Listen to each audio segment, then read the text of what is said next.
going to go ahead and begin. Hello everyone, I'm Kashima, Assistant Director of Alumni Communities and Volunteer Experience here at the university, and I'm very thrilled to welcome you all to our Job Hunting Getting the Basics Down webinar facilitated by career coach and alum Peter Allen. During this webinar, Peter will share a ton of best practices and tips on how to build a solid resume, a LinkedIn profile, and a plan for your job searching. This event is a part of our Young Professional series, which features industry dinners across several cities and professional development webinars geared towards early to mid-career professionals like yourself. If you are not busy this week, definitely feel free to attend our events. I'm going to drop a link for you to register in the chat box. And as we dive into today's discussion, feel free to submit your questions in the Q&A box if you can, as opposed to the chat, and we'll address as many questions as possible during the discussion. After the webinar, a brief survey will pop up, and we would love to hear your feedback. And then also a recording will be sent out along with additional resources by the end of next week, or this week, sorry. So please keep an eye out for that as well. All right, so now welcome, Peter. Great, thanks. Thanks so much, Kasema, for the invitation and for all your help along the way. Everybody, I can't see you, unfortunately, so we'll be interacting a little bit through the chat and through the Q&A box. But my objective here is to give you some hints, some suggestions of really basic things that everybody should know. I'm sure that some of you, most of you probably know some of these things. I'm hoping that there will be at least something useful for everybody, because looking for a job is something you have to do basically your entire career. And so knowing how to do it better will save you time and get you where you want to go faster. So let's go. Yeah, 1 second, sorry. Immediately a Zoom quirk. Let's go into presentation mode. And okay, so here's our plan for today. Start by talking about you. I'll tell you a bit about me. We'll then go into the way you present yourself and your history to the general public in writing. We'll spend a little time on tell me about yourself. It's a question that comes up in almost every interview, and I found that there are ways that you can make it work to your advantage. And I am going to ask for a volunteer. So if you're feeling courageous, this might be a chance to tell us about yourself. We'll talk about networking. I want to show you a few things that I've been using in terms of AI tools lately. And then there'll be a page of resources. So I hope it's useful. And we'll try to take questions along the way. So what I know about you, on average, you have 6 years of experience and 3 job searches. So that's, obviously you can do the math. That's 1 every 2 years, probably pretty normal for early stages of people's careers in the US at this point, but that means you've been doing this a lot. And a vast array of fields that people are working in. I saw nonprofit management, software engineering, legal tech, quant trading. So the whole representation of the wisdom and knowledge that the University of Chicago presents to you. And I'll try to keep this relatively broad. Okay, a couple of polls to get us started. So who's looking for a job? And Kashemi, do you want to do this as a poll? Yes, it is launched. Okay. Yes, I see it opening up. Boom, boom, boom, boom, boom. Predominance. This is like the New York mayor's race. Very exciting. Predominance of people who are out there looking, coming in about 70%. People completely happy in their jobs, 0%. I guess that's probably, if you were completely happy in your job, you might not be here today. So that's fair enough. So we're about 2.5 to 1 on the actively looking front. So great. I think you're in the right place. Perfect for that one. Thank you very much. Next question in the chat box. Name one thing that's more fun than networking. I'm very curious to see what people have to say here.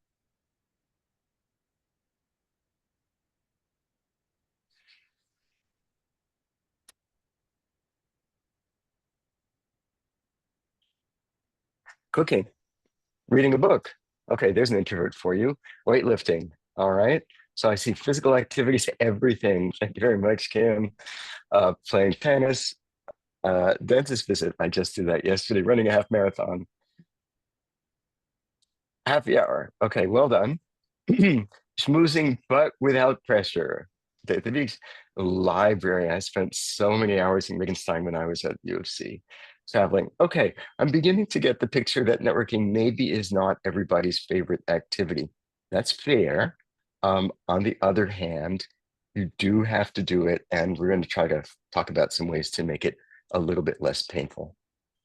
And then finally, just a curiosity poll, how many cups of coffee do you have a day? So that would be another poll, right? Yes. Okay. All right. I'm just seeing moderation emerge. 1 to 2 is leading the pack.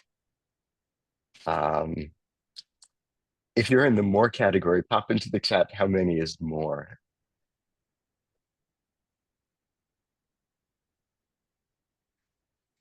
And also hats off to people who have 0 cups of coffee per day. That's very impressive. All right. Um, So we know you're caffeinated. We know you're looking for a job. Let's move on and get to the heart of the matter. Uh, so I promised to give you a little bit of information about me. So on the left is what I look like soon after I got my PhD in Chicago. Business picture that's probably about 10 years ago in Singapore. And this is me as I look right now. And basically, I've had 3 parts to my career. So started out very straight line academic, college, graduate school in comparative literature, studied in UK, studied in France, got a postdoc at Princeton, went to Pomona College, got tenure, and then I decided that I wanted to do something else. So I did a lot of research and finally decided that the best way for me to change careers was to go to business school, partly because I felt that a PhD in medieval comparative literature was not the best selling point for a non-academic career, partly because there's stuff I needed to learn. So I applied to a bunch of business schools. I got into a grand total of one, which was Wharton. So that's where I went. And then I had a business career for about 25 years. I was at McKinsey, I was at Google. I moved to Singapore and Bangkok for 10 years, worked at Standard Chartered Bank for booking holdings and online travel, came back end of 2000 during the pandemic. And mostly I've worked in and around HR in one form or another. I've been chief people officer, worked on learning and development, and so on. And then about 5 years ago, I started my coaching education and graduated from the Hudson Institute. I'm currently in the process, I hope, of getting certified as a professional certified coach, and I have my own firm. And I work with clients from a very wide variety of industries, both on executive coaching and on career coaching. But today our topic is careers. So resume and LinkedIn. So here we have examples of both, right? And as you can see, just, even without your glasses on, you can see that they look very different. The purpose of a resume is a fairly private document. Like when I was living in Asia, for example, and we try to recruit people in Japan, they would not give us a resume unless they had met in person. And by and large, it's something that you will send out to people fairly far along in the job search. If you send your resume out first thing, what's the message that you're giving? You can put your answers in the chat.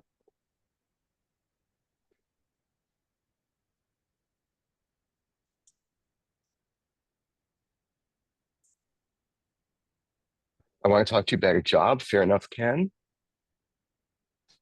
Anyone else? Old-fashioned. Michael, you might be right about that. Like, oh, a commodity, Michael Walsh. Interesting. Here's another one. And the thing, these are all, I think, fair. Bombarding the terrific information they may not be interested in at the moment. It's like too much. And the other thing is, it's like, I want a job from you. Aha. Okay, Jacob. So you're saying, give me a job. I don't even need to know anything about you or about your company. I just want the job now. So it's a little impolite, a little forward, and maybe a little aggressive. So there is a place for your resume, um, but it is not necessarily the first public document. Whereas LinkedIn is your storefront, right? LinkedIn has many, many advantages. For one thing, you can personalize it. You know, in the US, we rarely put our pictures and too much personal information in the resume, but on LinkedIn, you can definitely personalize it. I talked to somebody from LinkedIn a number of years ago, and I said, how useful is it to have a picture?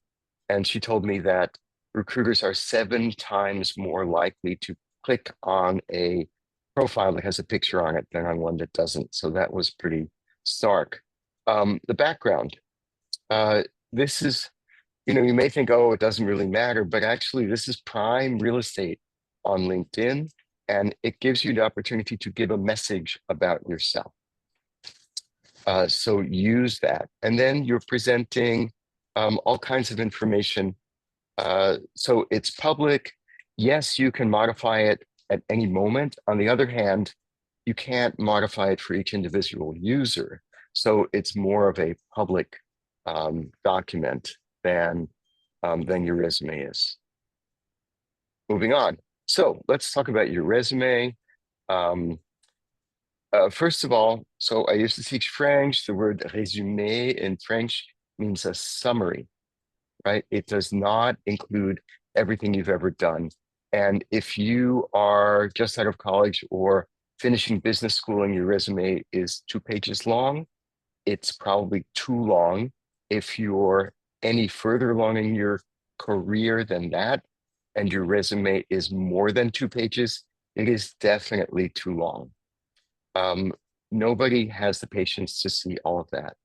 And there's a paradox about resumes, which is on the one hand, most people scan them pretty fast, 30 seconds, maybe a minute if they're genuinely interested. On the other hand, and I know you've heard this before, if there are mistakes, people are very quick to toss it on the unwanted pile, particularly if you are doing anything in the financial service world where mistakes, there's just no room for mistakes. So even spacing, a missing period, a misspelling can really damage your first impression. So what do you put in there? Ultimately, there's a story you want to tell. And so you are going to select the things that reinforce that story. And we'll get to that. The one thing, a couple other things on this page I want to point out, make it easy to read and use a template. Kashima has shared with me the University of Chicago template, which will be, there's a link on the last page of this presentation. I'm sure you can find it in many other places. It just makes the spacing easier, and then you can customize from there. Okay, so telling a story. If you like, you can customize the top paragraph. So for example, when you get to the point where you're applying for a specific job at a specific company, it's really okay to take text out of there and, assuming it's true, insert it directly into the beginning of your resume. This is particularly helpful if you're applying for jobs online where you're dealing with a system, an applicant tracking system, and so on, which will be looking for keywords.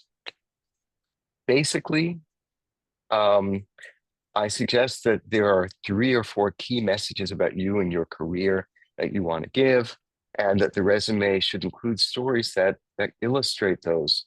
So if you're an expert, a technical expert, if you are a manager and you're aspiring to be a director, then you need to talk about your leadership skills and how you work with people and teams. you have sales experience or product management experience, those are the things that you're about. Why this is why people are hiring you. If any of you has been in the workforce for 10 years or more, I suggest subordinating that. Don't leave it out, but just put it further down. People are generally not that interested. And then finally, it's common to have a personal information section at the bottom or additional information. And there, if you have certifications, technical skills, you can put those in. Languages, personal interests can serve to warm up your resume a little bit, tell people a bit more about yourself. Given the current climate, if there's any reason why people might think that you are not a US citizen or you might require sponsorship, or you have a green card, I would just put that in there to forestall questions. If you're going to need sponsorship, just say it. That will, of course, rule people out, but they're people you're going to rule out anyway. I am working currently with a client who was born in Pakistan, has that Pakistani name, but he's actually a US citizen. So I've encouraged him to put that in just to avoid anybody thinking, oh, am I going to have to get sponsorship for this person? Other questions so far? Comments?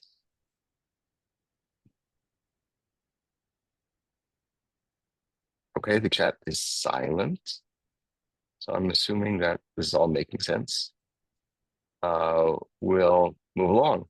Oh, Sahana, would you recommend adding US citizen information generally? So it's a tricky question, and I don't really want to get political, but I think we all are aware of what's been going on around the country at the moment. And yeah, so I see your point. I would say if there's anything in your resume that might make people think that you are not eligible to work in the US, then I would clarify that. Sahana, how does that play with your professional experience?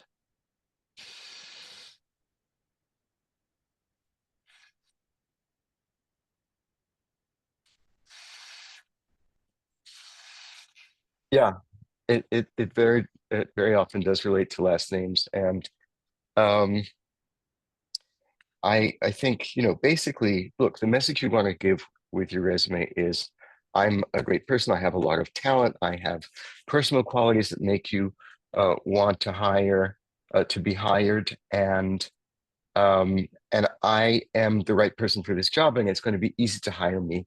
So I would say, think a little bit about how you might come across, and if it's relevant, I just put it in. Michael Anderson, for titles, can you be creative? Um, so when I worked at Google, you could pick your own title. And I worked with somebody who chose as his official title, Jolly Good Fellow. Um, the thing about a resume is that it is to some degree a legal document. And so at some point, if you're getting hired, the company may send your resume over to an agency, which will call your employer and verify details.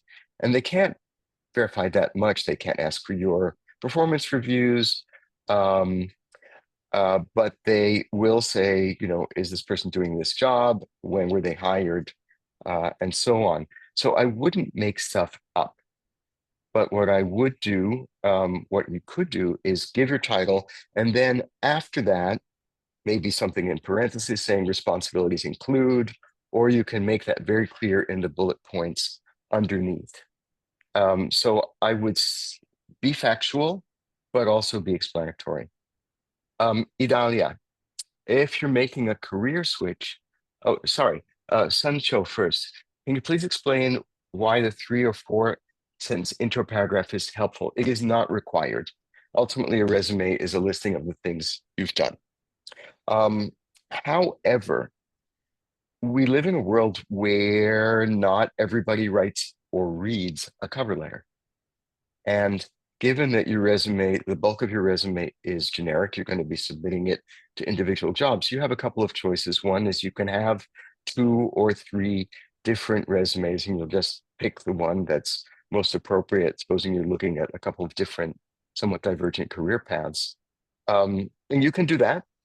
Um, I find it helpful. I have been finding it helpful lately to talk about, to customize a little bit because I think it makes it easier for people to see the match.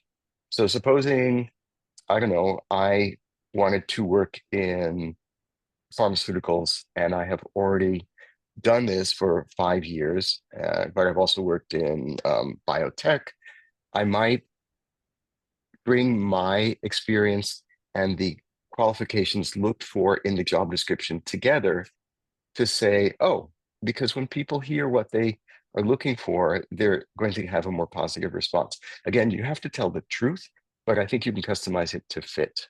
Hope that's helpful. Idalia, making a career switch and relying on volunteer or older experience. Yes, I would put that into additional experience. You can also include it in a cover letter. Again, if you're customizing the top paragraph, that could be something you want to highlight a little bit. Um, so I think yes, you probably should draw attention to that because it's relevant to the job. Jenny, addressing gaps in your resume. Okay, how long would you consider gap? If it's a few months, I wouldn't worry about it. If you're approaching a year, I would cover it in some way, and I'd be factual.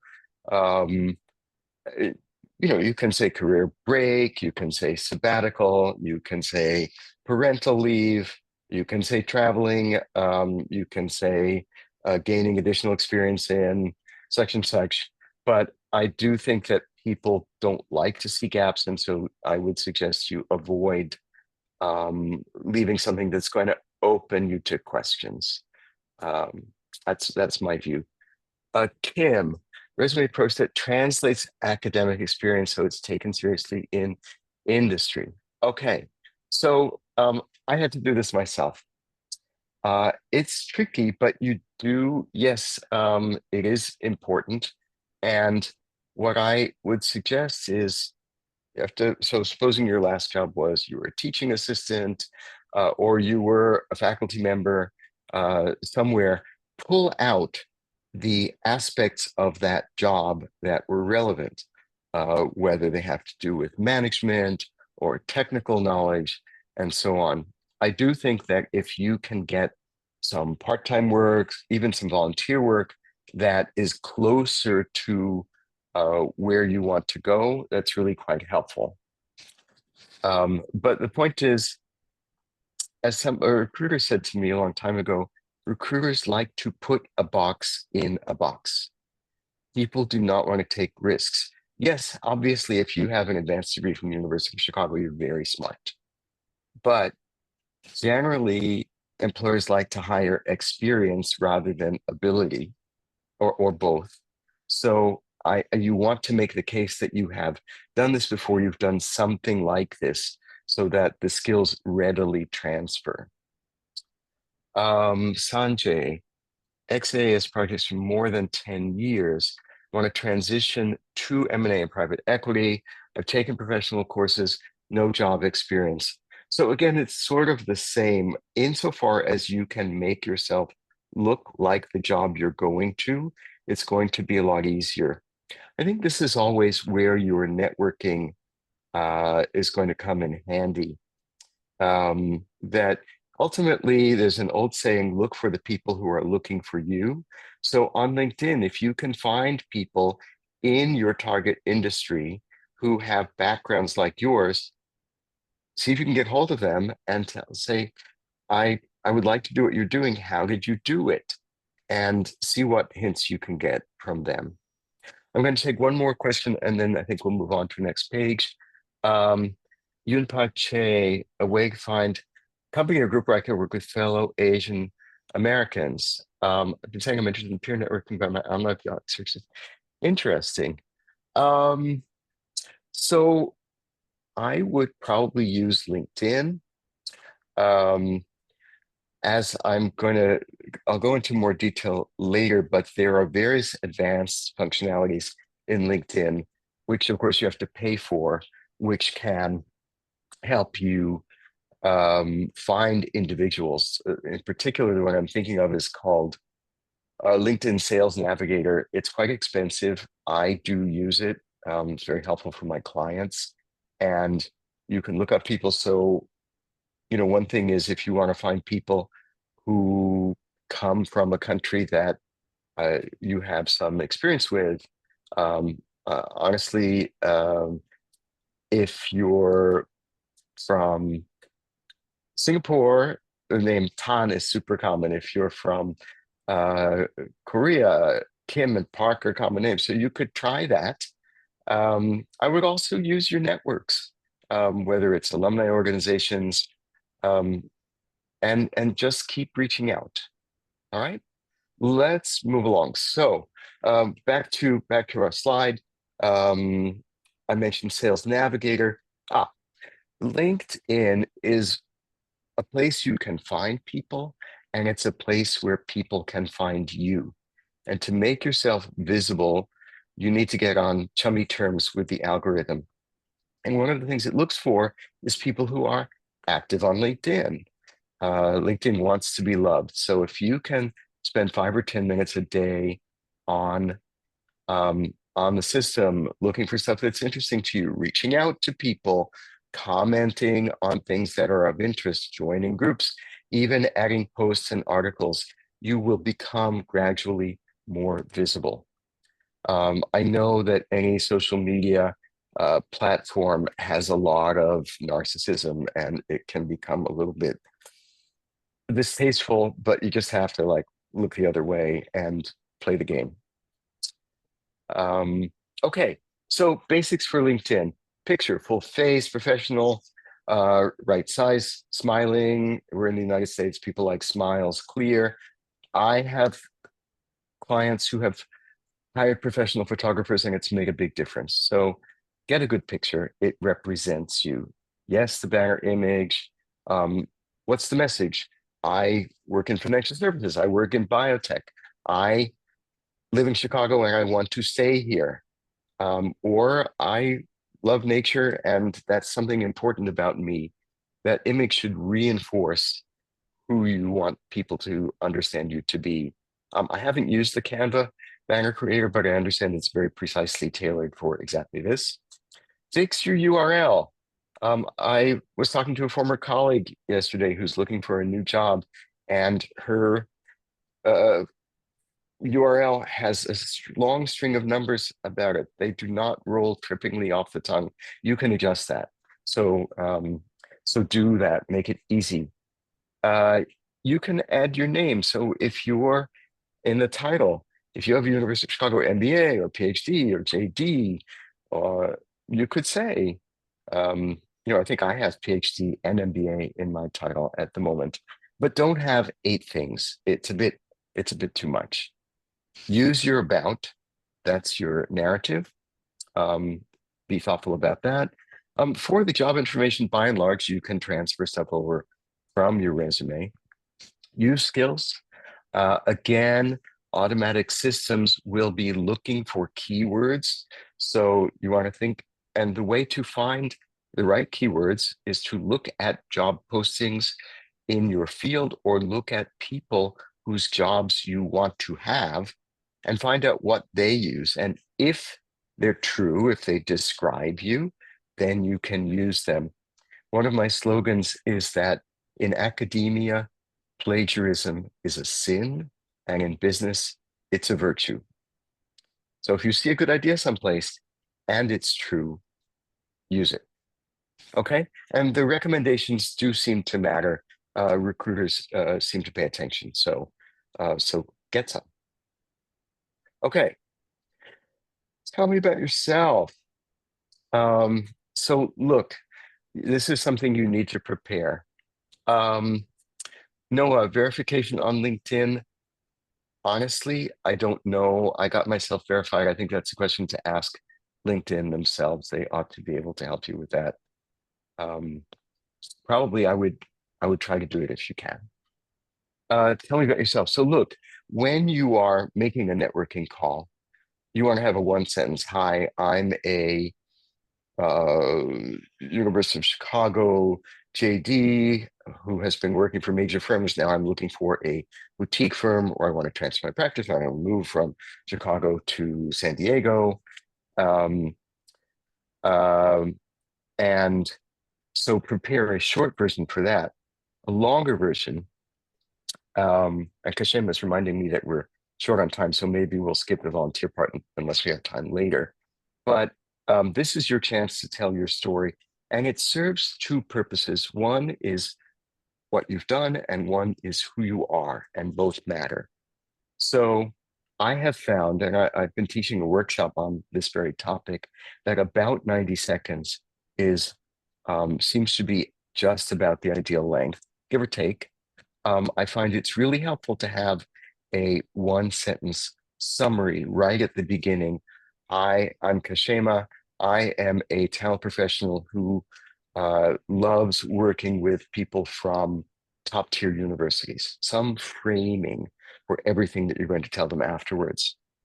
Or if you have a slogan, I work with somebody who said, I'm an engineer who speaks English, something like that, that they can remember. Then um, past, present, and future. Here's what I did. Here's where I went to school. Here's what I'm doing now. Here's where I want to go. It is okay to drop names. It is okay to include a story, maybe some results. If you have financial results, I recommend percentages. They're fit better into a story.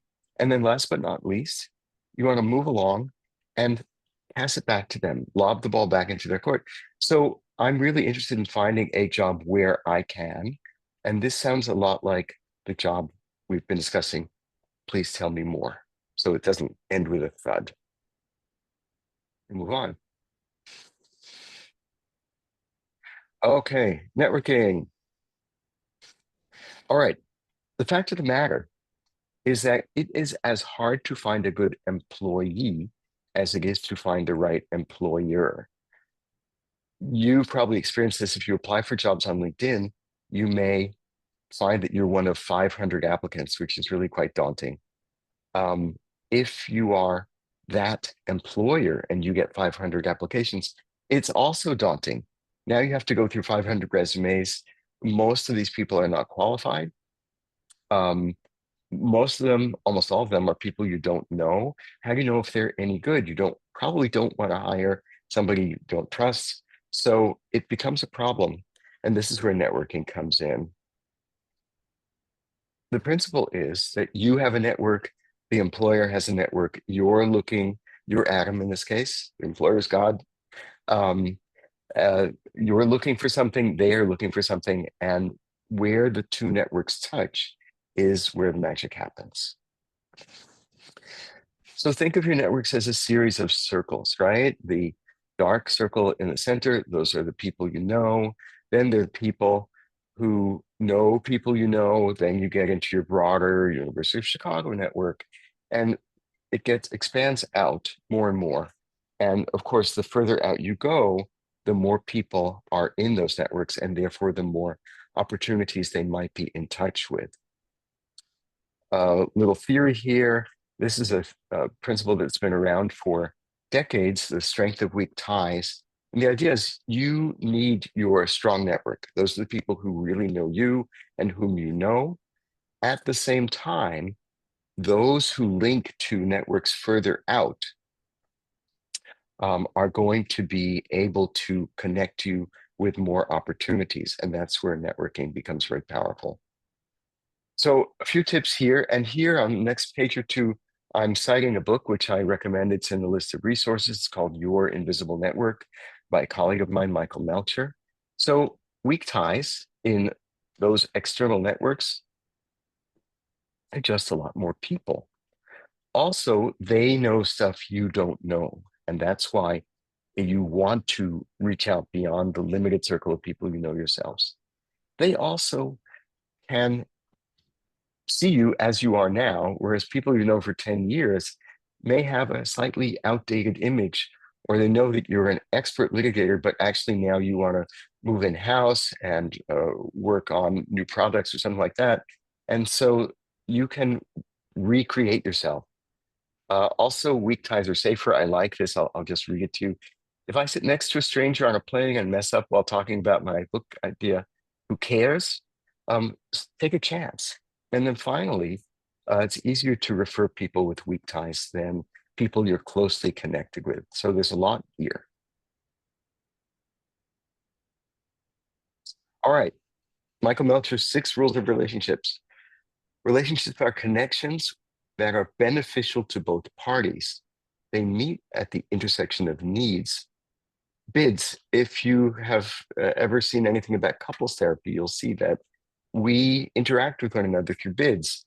I send a note to somebody, or if I'm sitting next to my husband on the couch, I say, "Hey, Jet, what about this?" And if I get a response, then things are going well. If I don't get a response, then I don't feel so good. And this happens with strangers as well. Um, you don't know how the other person will respond. And so, again, in networking, take small risks. You can build relationships with people who are different from you if you have some common ground. And things break down when what you want or what you need becomes different from what I want and I need. And this helps you understand a lot about the job seeking process. Okay, some do's and don'ts. Do your research.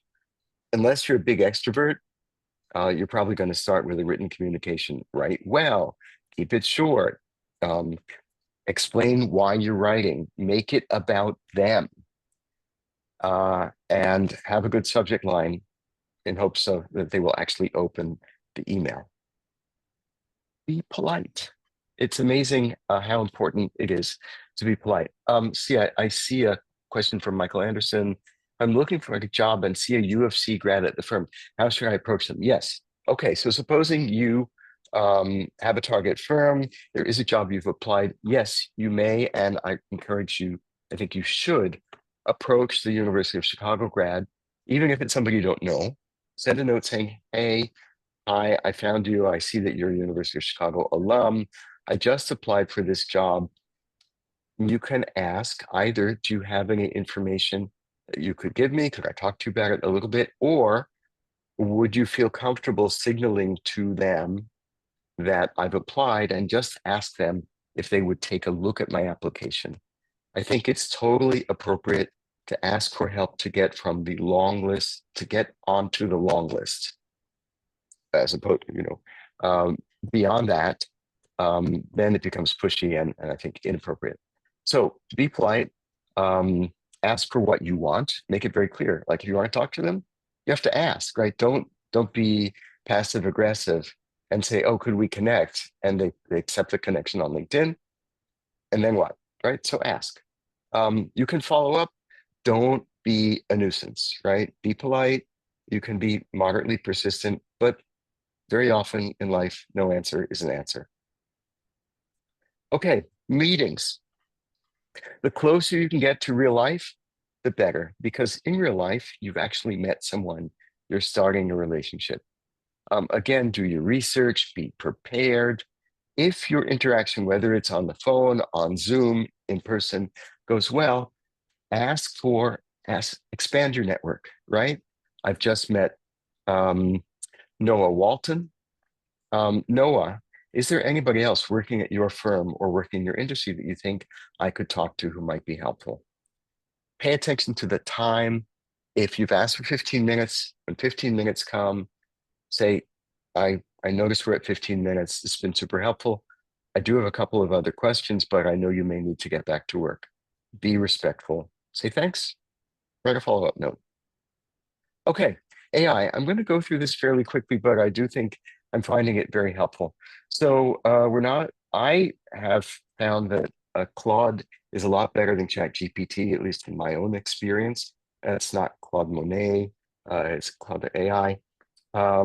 I use it in particular lately for finding companies for career clients to look at.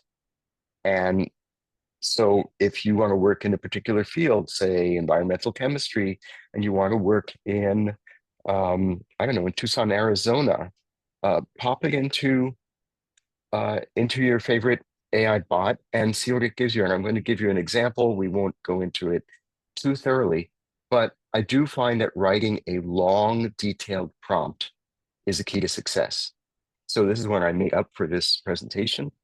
You're iCloud, you're a first-class career coach specializing in graduates of top business schools. Here's the MBA with this kind of background. Here's what she's looking for. You can even attach your resume. And then what you'll find, I asked for matches, and here's what we got. Okay, list of Chicago area fintech companies that align perfectly. That's the AI self-assurance, right? With your client's criteria. So here's one, Avant, Belvedere Trading. It explains why, because I asked it to. Here are three more. Okay. These might be companies you know, or they might be companies you don't, but it's really a good resource. And then I said, please explain why. And so this is what I got. And then I asked for context. And what I like about Claude is it doesn't hallucinate very much. It will give you, it provided this methodology. And again, when you see the slides or the recording, you'll be able to pause and look at these, but use LinkedIn, search patterns, what to look for, additional research sources, and warm introductions. And there's a question about from Amam Jane. If you feel like the meeting went well, what's the best way to ask for a referral? Imposter syndrome. Okay, we all have imposter syndrome. Um, be genuine and say, look, I really appreciate this. Um, Obviously, if they're cold, if they're very standoffish, you might not feel like it's appropriate. Um, but say, thank you so much. This was really helpful. So you can ask, is there anybody else that you know that I could talk to? Is there somebody else in your company? I really found that your company is extremely interesting. I'd love to speak with somebody else to get an additional perspective. Could you? Uh, or do you know whether anybody is likely to have needs or opportunities coming up? Could you connect me with that person? They might say yes. They might say, I'll think about it and get back to you. They might say no. But this is why I think you need to be willing to take small risks, is, to quote the old saying, if you don't ask, you don't get. Okay. You're welcome. Advancing. Okay. And then here we are with a couple of ideas. So one, if you work in marketing, you're probably familiar with this. If you're not, it's a very helpful concept. It's called the purchase funnel. So if you are selling a consumer product, at the top, in order for people to buy, first of all, they have to be aware, right? Otherwise, they're not going to buy it. And then you move from, yes, I know this brand name. I have an opinion about it. If the opinion is positive, you might think, all right, well, maybe I'll buy it. Imagine yourself in a supermarket, vast numbers of products, right? How do you narrow down to what you're actually going to buy? Then what do you prefer? And then finally purchase. So you're losing at all points. Um, and so if you want to get results out the bottom, you have to put things in the top. And so imagine that you have a net, like you might have to talk to 100 people before you get connected with your right job. So if you only put 10 people at the top, the odds that you're going to get to that one are 1 in 10. If you talk to 100 people, if you reach out to 100 people at the beginning, you're just going to be more successful. It is, to some degree, a game of numbers. Some tips based on my experience. You need to know where you fit in the market. You have to do the work. You have to be clear. You have to get your story ready. You have to have your documents in shape. You have to keep on networking. You can apply for jobs online if that works for you, or you can network.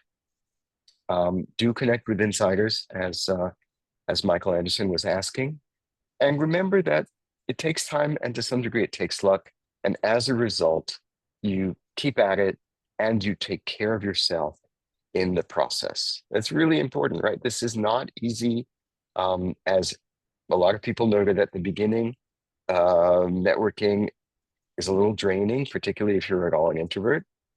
But if you're getting good sleep, if you're eating properly, if you're socializing, if you are in a good frame of mind, it becomes much easier and more pleasant. And finally, some things that I think will be helpful, I hope will be helpful. Uh, 4 books. So a very basic book that's been around for a long time, still useful. What color is your parachute? I mentioned earlier Your Invisible Network. Herminia Ibarra, business school professor, has an interesting book about changing. Yes, go on. You will. I'm going to try to put it on my website, and Kashima is going to send around the recording. Um, Ibarra talks about experiments. And this book by Daniel Pink I read recently, his point is we are actually all selling all the time. So find ways to make it a little bit more palatable to yourself.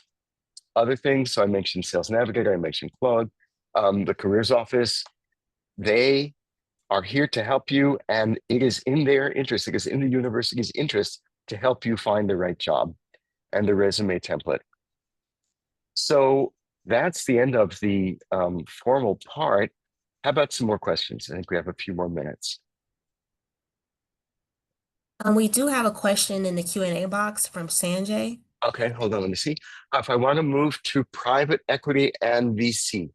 Okay, thank you, Sanjay. So I've worked in private equity.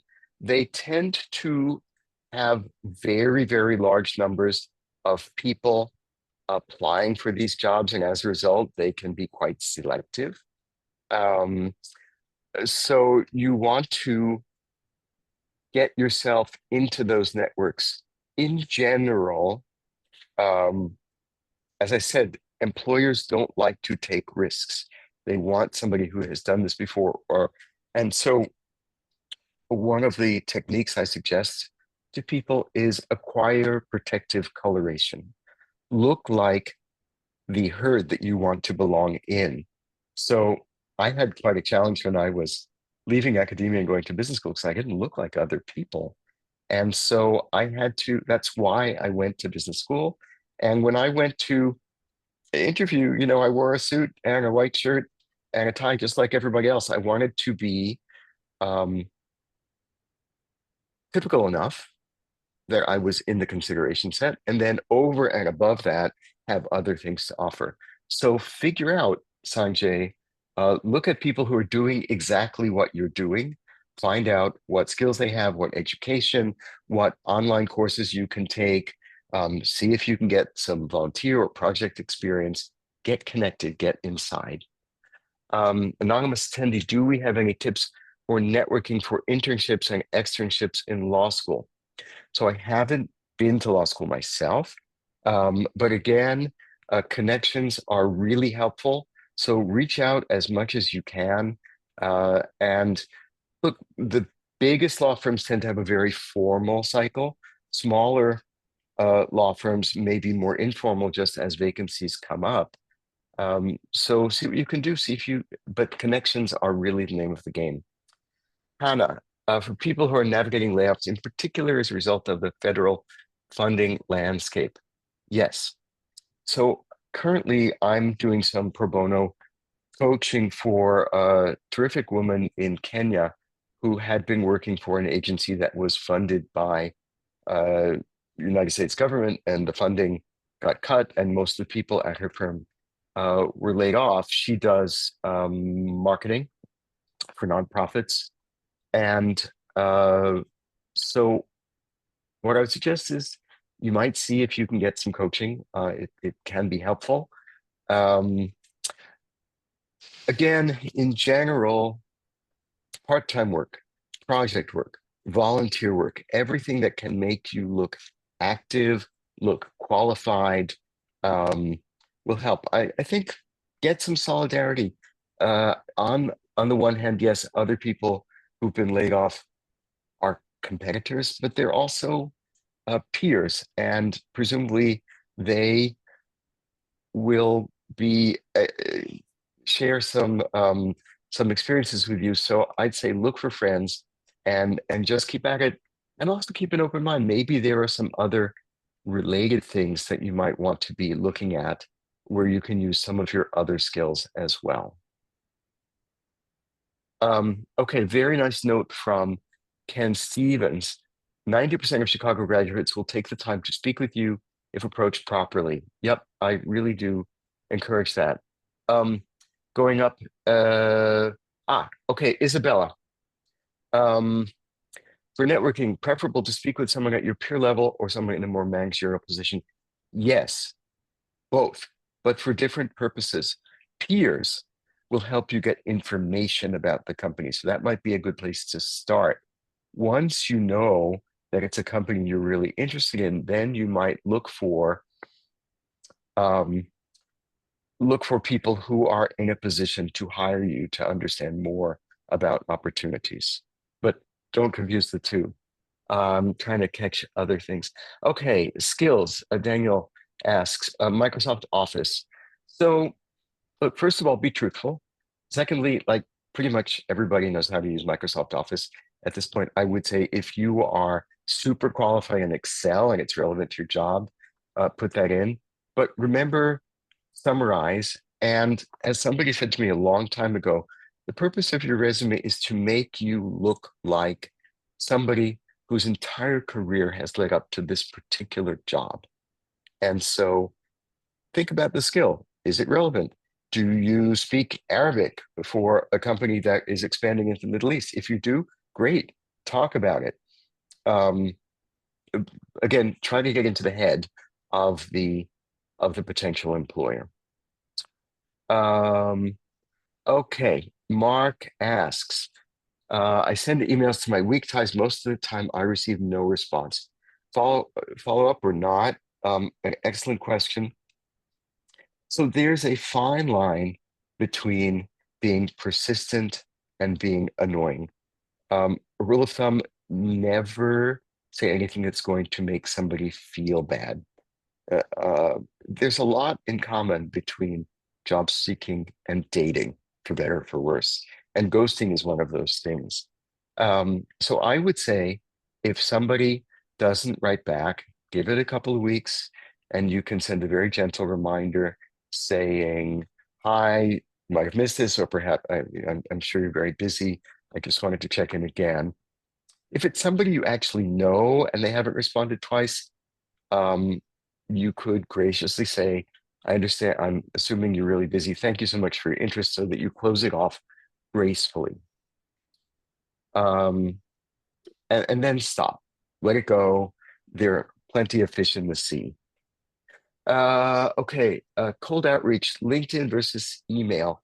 If you have an email address, it's more likely to reach them.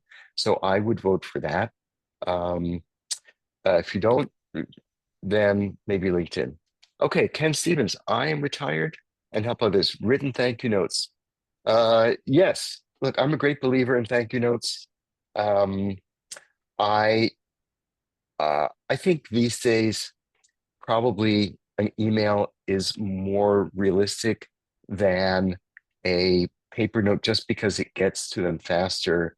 My kind of rule of thumb is like the next day makes sense, or a few days later. I think if it goes more than a week, it's probably too long. If you do it immediately after, it seems a bit anxious. But yes, and it's another way to get your name in front of them, right? So it serves your purpose as well as greasing the social wheels. Peter, we do Jacob, have a question from the Q&A box from Britt Hart. okay. I didn't see that. How important is it to have a website? It depends on what you're doing. Your LinkedIn page is your website, really. So I would focus primarily on that. If you are an entrepreneur, if you're starting a business, if you're an author, then I think a website might make sense. So of course, I have a website for my small firm. Otherwise, I think in most fields, not necessary. Um, Jacob, solidifying a career vision. So there is some helpful advice in the What Color is Your Parachute book. Um, I would say talk to somebody. One thing that's very useful is to think about things that you've done in your life, whether at work or at school or elsewhere, that have really given you satisfaction. Um, and then begin to construct a vision for yourself that puts those front and center. But this is also where market research can be super helpful. Talk to people who do things that you think would be interesting and see what your inner gyroscope is telling you. Like, oh, wow, I'm so glad I don't do this. I really have no interest in this company or this job. Or, gosh, that sounds really interesting. I'd like to learn more. So use the market to help you find things. And again, LinkedIn is so full of people's profiles. See where you identify. It's a combination of head and gut, right? And you need to use both. I think we have time for maybe one or two more Yeah, questions. one or two more. Should we specify in our networking email that you're actively looking for a new opportunity? Marcella, and if so, how specific should you be? So I think it's totally fair and appropriate to say I am looking. Um, Being very specific, it's, I mean, most of the time, people do not have a job for you. Most jobs are not a perfect match for you. So if you're saying, I want a job at a law firm that's located in a suburb 10 miles from downtown Chicago as a third year associate working entirely on tax matters for companies in the tobacco industry, I mean, you might find it, but the odds are that you're not going to and they can't help you. So I think the chances that you're going to get a positive and satisfactory answer, if you're very specific, are not high. So make it easy for them to say yes and to get the information that's really going to be useful to you. Okay, if you want to reach out to me, so go to my website and you can book a half hour. I have a Calendly link, or you can drop me an email. There's my email, and I'll be happy to follow up, Ken. Thanks for asking. Networking versus applying for jobs. It depends. It depends partly on your level of patience. I mean, the good thing about job listings is that the jobs are actually there. If you are early in your career, then probably you do want to be applying for some jobs because you're going to fit more easily into those categories. When you get further along, your more specialized jobs are more specialized, and then I would lean towards the networking approach because I think you're more likely eventually to find what you want to find. So I think we're out of time. And as I told you, I like to be very respectful of people's time. Thank you so much for joining. I hope it was useful. I hope you found at least one thing that you can use and put into practice. And I want to thank Kashema and the alumni office and wish you all the best of luck.